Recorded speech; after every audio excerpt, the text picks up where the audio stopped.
Welcome back to Oyster Bay. This is day number 2 of the U.S. Match Racing Championship. I'm Tucker Thompson along with Ashley Love. And Ashley, here we go.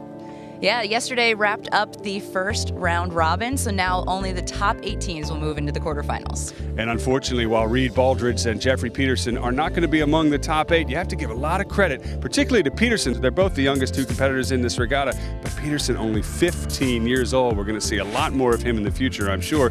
You got a chance to catch up with him yesterday. So, Jeffrey, how did you get into sailing? I hear your crew is instrumental in this. Yeah, so I got into sailing Balboa Yacht Club with my family and all, and I met some of my crew there. And these guys were actually young enough that they were babysitting me while my parents were sailing. Little press up in 2, 1, press. They started going off and sailing, and then so they said, you know what, Jeffrey, why don't you come out with us? And then so now I sail with them all the time, and I do keel boats and things like that with them, but I also race for my high school and things like that. These guys are my brothers. The quarterfinals are first to win 3, best of 5, and we begin in the pre-start with Stephen Lowry on the right against David Storrs here on the left. Lowry is the Lake Michigan match race champion, while Storrs is the Long Island Sound match race champion, so local knowledge may pay off though.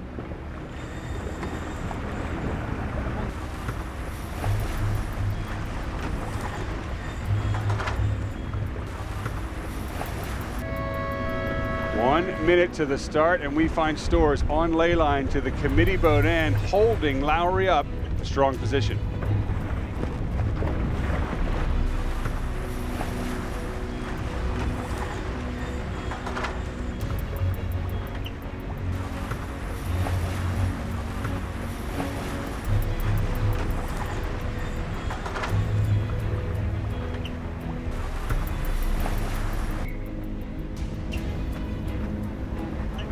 Penalty for blue. Wow, interesting. So into the line, Storrs has done a beautiful job. He'll cross first in about 10 seconds, and he's given his opponent a penalty.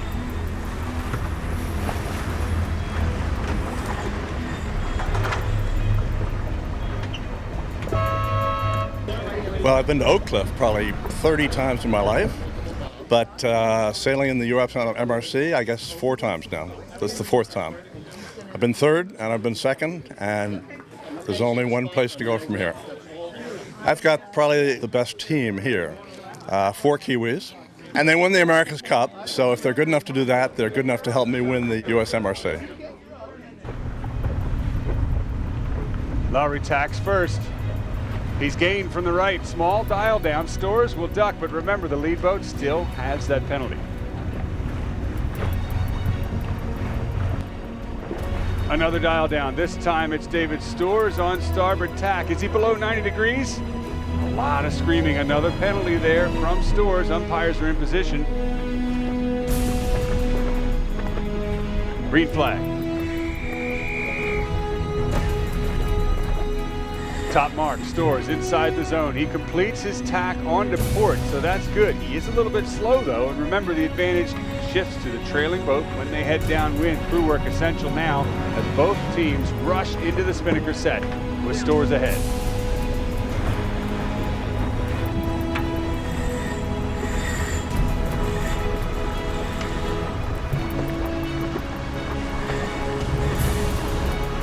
Simultaneous jives, that's what you'd expect. Lowry on the attack. Has he got Storrs breeze? Can 3 roll over the top of 7? Oh my gosh, the bowman just fell down the hatch. That's going to slow things down for the jive, but the trimmer's done a beautiful job keeping the kite flying, and I think Lowry's in a strong position.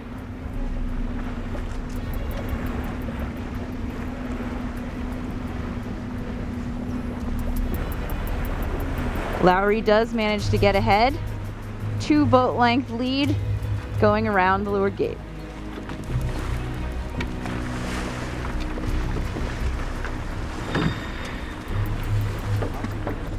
Storrs trails Lowry by a healthy margin now going downwind. Is there enough room to shed the penalty? I think so. And with a 1-minute lead, Lowry is going to shed his penalty right at the finish line. Ranked 6th in the U.S., he'll wrap up number 13th in the U.S. David Storrs for race 1. On the start of our second match, Nevin Snow is to the left. Looks as though he might get across Janel Szarkowski's bow. Janel Szarkowski is the assistant coach at Georgetown, where Nevin Snow just graduated from. So this is apprentice versus master. And Szarkowski is up by 1 point. Question, of course, is whether the teacher saved a few tricks up her sleeve. Apparently she has in that first race. We're 1:10 to go to the start.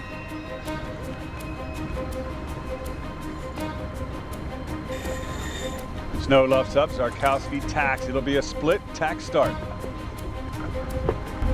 Between these boats, there's actually a lot of Georgetown alumni going on. Snow has AJ Reiter doing the main and tactics for him. They won 2 college match race championships together.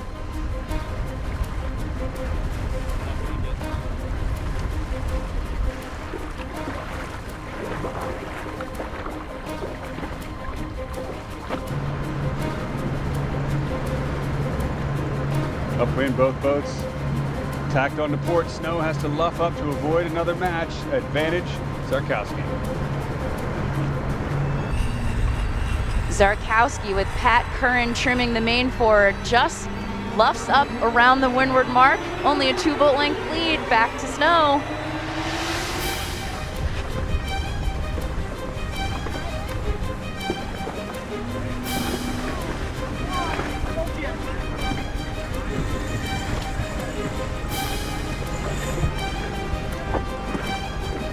And an immediate jibe for Snow. Nice move. But Janel hangs on at the leeward gate for the lead.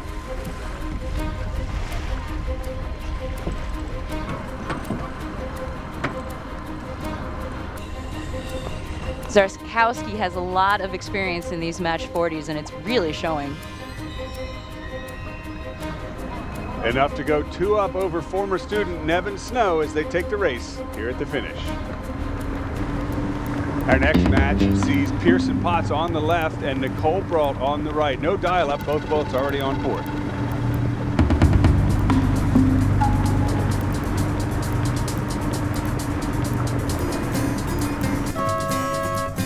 That's the gun for their start, and a little dial down. They decided to start a little closer to each other.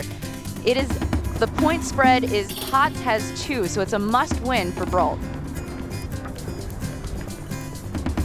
And that was a beautiful start for Brault as she takes an early lead.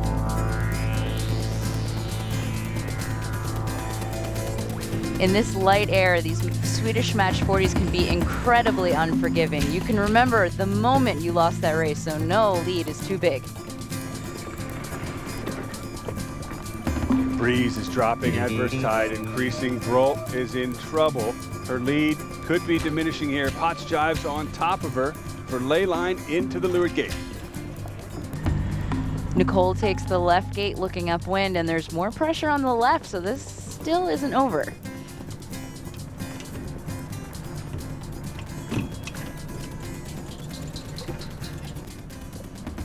Well, as you can see, the breeze has dropped, and this has been the longest leg of the regatta, particularly for Nicole Brault, because she's still behind.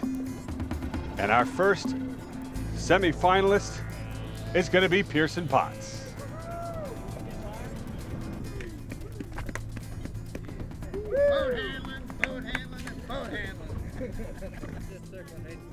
Well, that race only just finished in time. The breeze has all but completely shut off, and now under a long delay, this is a good time to check in with Dawn Riley, the executive director of Oakcliff Sailing Center.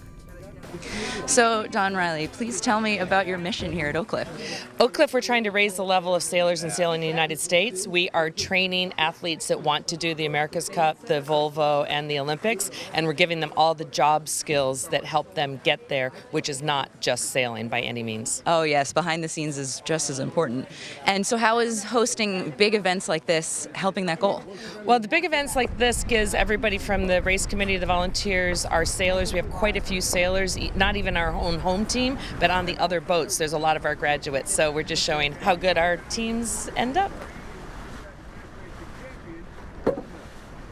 And so now Ashley and I are back on shore again with David Edwards. And David, you are basically a byproduct of the Oakcliff Sailing Center. You're both a sailor and a spectator. Why are you so passionate about it? Yeah, and one of the awesome things about Oakcliff is it's all about racing development, but it's also about fun. Tonight we're rolling into the barbecue, and then sailors have a good night, and then get ready for the final day tomorrow. And looking at tomorrow, Ashley, how are we going into tomorrow with the scores?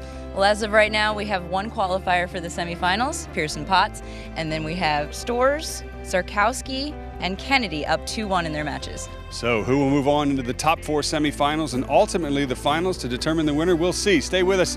The U.S. Match Racing Championship continues here at Oakcliff tomorrow. Building a financial plan is easy. Simply determine what you earn and spend, own and owe. Establish goals and timeframes. Forecast investment returns. Optimize account structures for taxes. Insure for life, property, and disability. Plan your estate administration. Defend against media noise and your own worst instincts. Easy, right? Maybe it's time to speak with the experts. Heron Wealth. Plan, grow, keep.